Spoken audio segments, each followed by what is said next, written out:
जी नमस्कार, प्रणाम।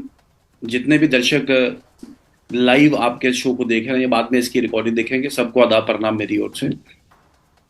जी। मैं हमारा इसमें दो टूक शब्दों में साफ और स्पष्ट कहना है कि पॉलिटिकल पोजीशनिंग एक पार्ट, राजनीतिक पोजीशनिंग एक पार्ट, लेकिन जो देश की पोजीशन है, कम से कम देश की पोजीशन और पर्टिकुलरली फॉरेन अफेयर्स में कम से कम लोकल पॉलिटिकल पार्टीज को, बल्कि हर पॉलिटिकल पार्टी को भी वेंचर नहीं करना चाहिए।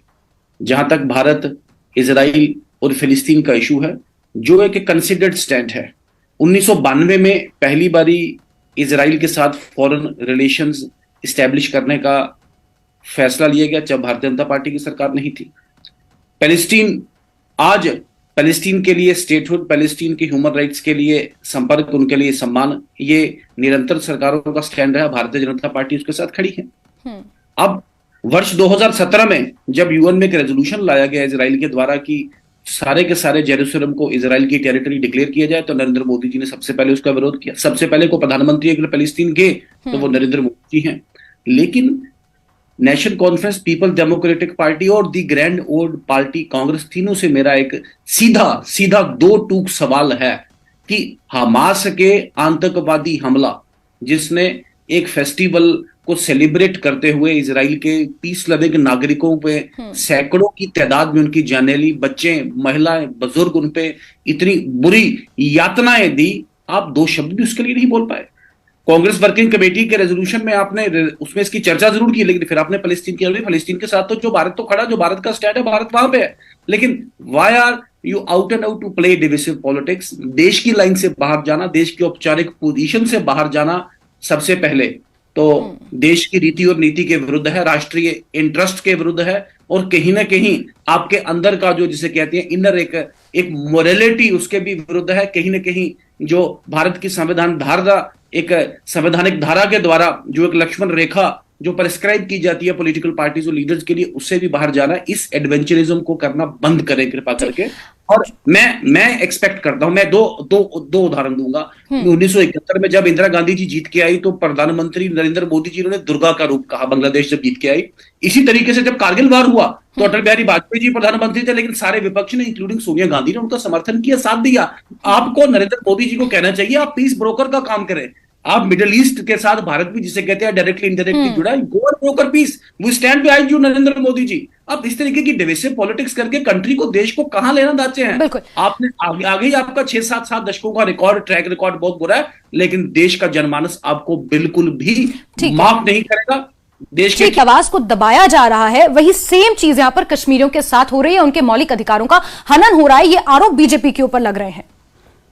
Jasmine ji, NC, Congress and specially Peoples Democratic Party और महबूबा मुफ्ती, उनका जो selection of words, selection of expressions और ये जो इन्फ्रेंसेस ड्रॉ करना बिल्कुल गलत है, सरासर गलत है। सेंस से, लॉजिक से, रीजनिंग से बिल्कुल परे है, और कहीं ना कहीं भारत की एक संवैधानिक जो एक धारा जो लक्ष्मण रेखा, उसको भी पार कर रही है। आपने सवाल पूछा, उसका जवाब नहीं आया। संविधान के बारे में आप मैंने आपको कश्मीर में और डोगरा जो आरएस पठानिया के नाम का है, आदित्य जी प्लीज, मैंने आपको इंटरप्ट नहीं किया। आदित्य जी, उन्होंने आपको इंटरप्ट नहीं किया था, उन्होंने आपको इंटरप्ट नहीं किया था, please let him. They have no similarity. Bharat का जो स्टैंड है बिल्कुल साफ और स्पष्ट है, और लोकल रीजनल पॉलिटिकल पार्टीज का ये औचित्य नहीं। आप कह रहे हैं आपने प्रोटेस्ट किया, this is not your jurisdiction. Foreign affairs is not the jurisdiction of A local regional political party which has not even a single member parliament. This is not your jurisdiction, this is not your jurisdiction, this is not your jurisdiction. You don't know the countries position and you know how sensitive आपकी गलतफहमी है sir. आपका protest कहां होगा, कहां रखा होगा अपने लिए कि बीजेपी ने ठेका लिया हुआ, बट बीजेपी का ठेका भी बेकार है। क्या बात कर रहे हैं आप? जी please behave responsibly. If you try to stop देखिए आदित्य जी और आरएस पठानिया जी, इस तरह से आप दोनों की ही बात जनता तक नहीं पहुंचेगी। Please one by one. आप महबूबा मुफ्ती जी की पार्टी में रहकर थोड़ा सीमा से बाहर जाना आप भी सीखे, कृपा करके अभी टर्न का वेट कर लिया। आपने बहुत कुछ बोला, मैंने आपको इंटरप्ट नहीं किया। ड्यू रिस्पेक्ट, मोदी की पार्टी मेरा विनम्र निवेदन है आपसे, तो please don't tell me that. थोड़ा सा समझाइए। अरे महबूबा जी, थोड़ा जमीन पे उतरिए, कम से कम जमीन पे उतरिए। देश की जो पोजीशन है उसके विरुद्ध मत जाएं। देश की पोजीशन के लिए डिफरेंट कॉर्नर्स हैं। जियोपॉलिटिकल उसके लिए कंसिडरेशंस होगी, कमर्शियल कंसिडरेशंस होंगी, ऑयल डिपेंडेंसी होगी। भारत का मिडिल ईस्ट के साथ इस G20 में इंडिया, यूरोप और मिडिल ईस्ट का एक नया ट्रेड कॉरिडोर बनाने की बात की होगी। They are all guided by certain considerations. Please don't resort to political adventurism just at the cost of few votes, few political mileage just at 2024 Lok Sabha चुनाव। हर एक बात चुनाव नहीं होती।